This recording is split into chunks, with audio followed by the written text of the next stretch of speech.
Özüne suktangан kiyik. Fransuz jomogu. İlgeri asman tiregen daraktары бар Токойдо bir giyik жашачу экен. Ал giyikтердин ичинен эң бат чуркаганы, эң күлүгү, шамдагайы боло турган.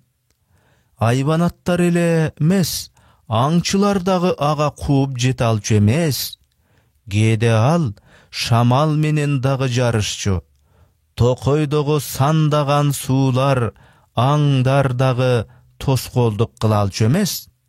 Гүлөнүп барып секиргенде, башкалар аттай албаган суулардын ары жагына секирип бат эле өтүп кетчү.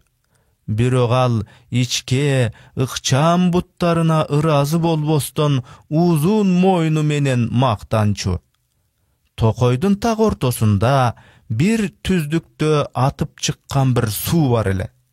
Ал топтолуп отуруп көл пайда болуптур. Жердин астынан тереңинен чыккандыктан суу абдан туптунук. Бардык айбанаттар ошол суудан ичишчү. Кийик дагы ошол көлдөн суу ичип, суунун тунуктугунан өзүнүн келбетин көрүп суктанчу. Мүйүздөрүнөн баштап мойнунун узундугуна, анын ар бир бүгүмүнө карачу.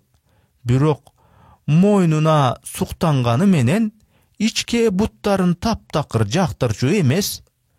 Мындай көркөм мойнум жана тааждай болгон мүйүздөрүм менен айбанаттардын падышасы болууга татыктуумун. Менден сулуу айбанат жок. Бирок падыша боло албайм. Анткени буттарым аябай ичке. Мындай сулуу башым менен мойнума ичке буттарым жараша бербейт. Аттың бири кем дүйнө деп ойлонуп кыжаалат болот кийик. Күндөрдүн биринде баягы көлгө барып өзүн каранып суктанып жаткан кезде көлдүн баш жагынан аңчынын тайганы көрүнүп калат. Кийик тайгандан коркуп, көлдүн аркы бетине секирип, Токойду көздөй качып жөнөйт. Бир мезгилде артын кылчайып караса, ит кууп келе жаткан болот. Бир канча иттер артынан сая түшкөнүн байкайт. Чытырман Токойдун ичинде кийик болгон күчү менен аябай катуу чуркайт. Бирок канчалык бат чуркаса дагы, анын мүйүзү менен мойну Токойдун бутактарына илинип тоскоол болот.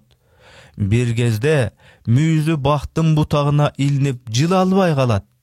Артынан келе жаткан иттерди эстегенде, көркөм мойнум менен тааждай болгон мүйүздөрүмдүн зыянын тартып, мени куткарып жүргөн ичке буттарымдын баркын эми билип отурам деп өкүнгөн экен.